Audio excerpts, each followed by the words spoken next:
Good morning. How y'all doing? I pray all is well with you and yours. Um, Last night, having a conversation with my sister, she asked me why I was putting so much of my life experiences on YouTube. Well, first of all, I don't have a whole lot of followers. And basically, I'm putting it on there for me. Because sometimes people don't realize, but you have to get stuff out. You have to get stuff out. You've been holding on so long. So she said, so why not journal? I did. It's what her question was to me. I did for a long time. I did journal. Matter of fact, in form of books. And in order for it to flow correctly for a book, it has to be written in a particular way. And I had gotten to the point where it was not flowing the way I thought it should flow. So it wasn't flowing, just coming out in the order of how things happen. So I thought it would be easier for me to just put it on YouTube. So that's what I started doing. I just started doing this in the last week, really. But anyway, just like many people, I've gone through a lot of life experiences. Some of those experiences that I've gone through are hilarious. Some of them are sad. They really are. Some of them are painful. The realization of them, I should say, that you think things are one way, and you believe that when people say that they love you, that they are genuine, especially when those people are close to you. But then you find out that their actions have seen just the opposite. I have to tell this story about, my dad. When he was a young man, after a while after we got close, we got close after my daughter was born. And the reason for that is because, for one thing, that God had saved me and He had changed me. And because at one point I felt like if he's thirsty and need a glass of water, I don't know that I would give it to him because of some of the disappointments that I had. One day I'll go into that and talk about that. But anyway, so my dad growing up, he told me these stories about him growing up. Since our relationship sparked and has been positive after I introduced him to my daughter. And the way I introduced him to my daughter, I'll tell you that I knew and I still know how important family is. And I took my daughter to my dad's house, and I said to him, because we had a big falling out, and I'm like, I'm done. I'm tired of having my hand slapped away every time I reach out to you to have a relationship. I said, I'm done. But that happened, and then that was during the time that I was married, had just gotten married, and then after I had my daughter. It's 5 years after we got married. I took her over to the house and I said, hey, this is your granddaughter. I'm bringing her here because I want her to know who you are. I want her to know her family. And I told him, I said, don't promise her anything. Never promise her anything. Because if you hurt her, I'm going to hurt you. And his look to me was, because he knew I was telling the truth. I had been hurt a lot in my life, and I was not going to subject my daughter to what I had gone through. And praise God, he did not disappoint. He loves her. Everything that he didn't do for me, he has done for her. He absolutely adores her. So he was telling me about some of the stuff that he had gone through as a young boy with my grandfather. He said my dad was that kind of dude. He wasn't into sports. My granddaddy played college basketball at Stillman. My dad had 2 left feet. You know, he just was, that just wasn't his thing. And so, like a lot of people, they equate masculinity to being involved in sports. And that's just not accurate. Anyway, so he said my granddaddy always had some negative to say about him, always putting him down. And my dad was a musician. He played trumpet. You know, he played trumpet, and matter of fact, he was good at it. He was one of the people when he was in high school, you know, how they would get young kids to play in clubs and sometimes country clubs and things like that when they were good with other bands, and then they had their own band and stuff like that. So, I mean, he wasn't just mediocre musician. He was good. So the only time that he said that granddaddy really acknowledged him, his musicality with his trumpet, was when my granddaddy would sometimes bartend. He did, you know, he was security at a zip code, but on the side, he would do a lot of bartending. Excuse me. So, one time, Dad was playing at a club that my granddaddy was bartending at, and my granddaddy, you know, he had his chest stuck out, and yeah, that's my son, and this, that, and other, and yeah, son, and you know, my dad's still like in high school and stuff. You want a drink and all of that, you know, he would do a lot of things to say that he was proud of him in front of people, but in private it was another story. So fast forward after, you know, Vietnam War and everything. My dad was at Miles College. He was the oldest of 3 brothers. My youngest uncle was special needs. He had Asperger's. I don't understand why it wasn't diagnosed, because I picked up on it after being in school. And I started paying attention to what he had a lot of talents. My youngest uncle did, but of course, you know, being special needs, and then he was younger, you know. So I think the way they did that, the youngest child would,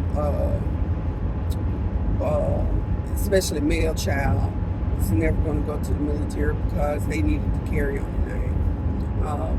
My middle uncle, my Uncle Moses, was educated gangster, is what I like to call him, because he was very educated, very smart, and he did when he was in school, he did well in school. Still had a gangster way about him. I mean, when I'm saying gangster, I'm not saying, no, little thug. I mean, I have stories about that. But anyway, so my dad, kind of, like I said, musician. He's going to college, but he wasn't so much a good student. So once his grades started to drop, they got him. He was drafted. He was drafted into the Army. So he went to the Army, but from the story that was told to me, that he wanted to leave his car. He had one of those foreign cars, Alfa Romeo, however it is pronounced. He had one of those. And, it wasn't that it was bought for him. He worked and he did probably some, I ain't gonna say everything he did was legal, but he worked as well. I know he said at a veterinary hospital, but in order to get that kind of car and working, and playing with a band is not going to get you that kind of car. Because that was considered a high-end car back then. So, he wanted to leave the car with my mom. My mom was younger. She was in high school, and my granddaddy convinced her that she was too young to leave his car with him. Just leave it in the yard, is what my granddaddy told him. So my daddy left the car. As I said, my Uncle Moses was a gangster. So when my daddy was gone, of course he took the car. He had told my granddaddy, promise you won't let Moses drive my car, but he did. So Uncle Moses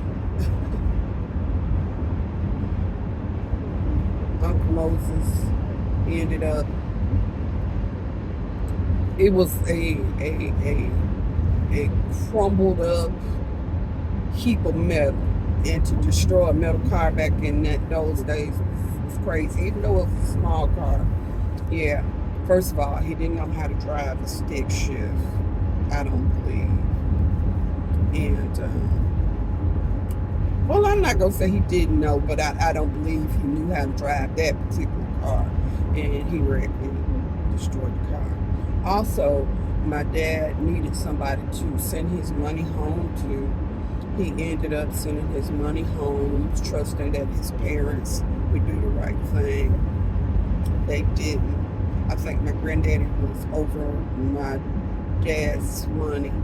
And so when my dad came home, he came home to nothing, which really put him in a tailspin. And he just checked out. He checked out with me, my mom, everybody. He moved out. When he came back, he did not stay home but long enough to get his money up so he could move out. So he did. He moved out. And so him and my granddaddy always were at odds about stuff. They always were at odds about stuff. And it was like, even though my Uncle Moses was the gangster, he respected my Uncle Moses way more than he did my dad. My dad ended up working in respiratory therapy, and even though he did that, he did some other stuff he wasn't supposed to do. But I'll go into that, like I said, in another story. He did some illegal stuff. So, but it was a situation where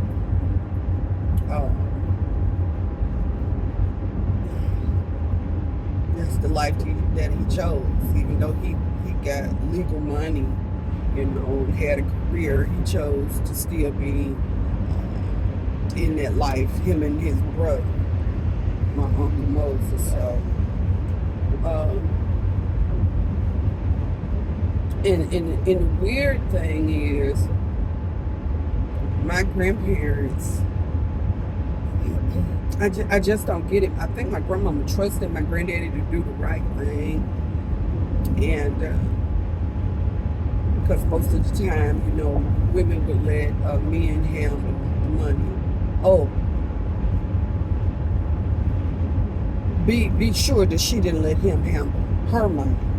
She was an RN. My granddaddy was that type of person that liked to look shiny. He liked people to look up to him. I mean, if he told you a story, most of the time it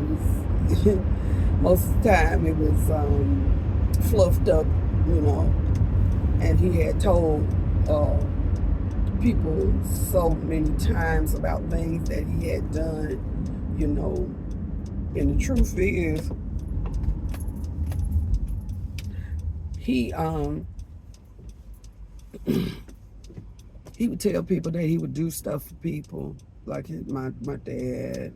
My Uncle Moses would always call him out on it. You ain't did, you ain't did nothing, Dad. I don't know why you sit up there and tell that lie. And I would giggle because I would wonder why he was bold. He would tell him, he would say stuff like that to his own father. But the truth was, that my granddaddy did lie about a whole lot of stuff, and he would tell people that he did things, and I did this and I did that, and if it wasn't for me, it wasn't for that.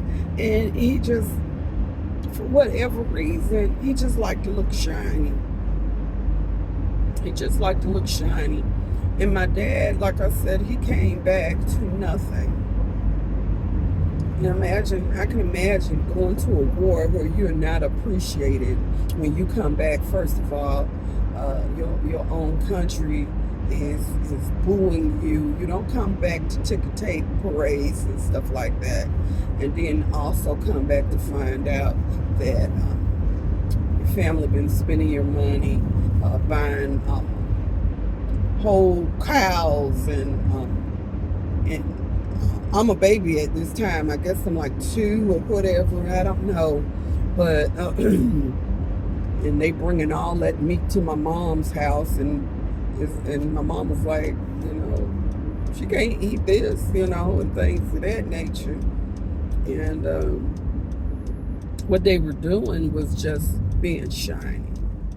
And at the expense, I'll never understand how people will do things at the expense of others.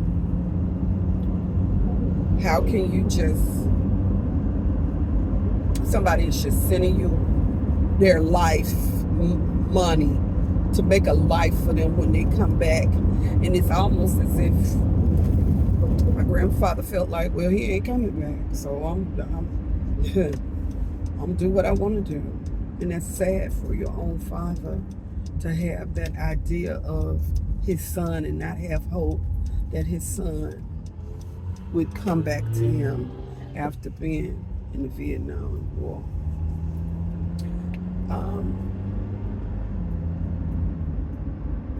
That one was not my story to tell, but I'm telling a lot of stories, things that I know. It's some secrets. My sister's like, do you really want to tell some of that? I gotta get it out. Some people are acting like